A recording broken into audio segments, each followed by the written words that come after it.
Guys good morning. এখন বাজতে চলছে 8টা বাজে নেই, 1:45 বাজে। আমি এখন থেকে আমার ভিডিওটা শুরু করতেছি। আর বন্ধুরা, তোমরা যে যেখানে আসো, আশা করি সকলেই ভালো আছো, আমিও ভালো আছি।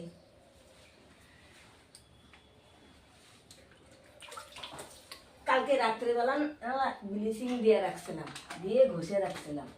তা এখন এটা পরিষ্কার করবো আর কি।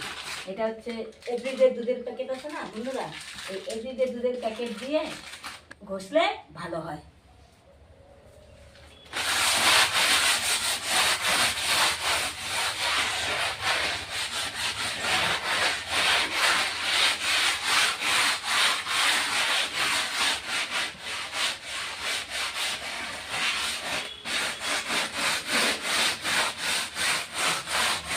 জল ছিটা দেওয়ার পর ব্লেড আছে ওখানে।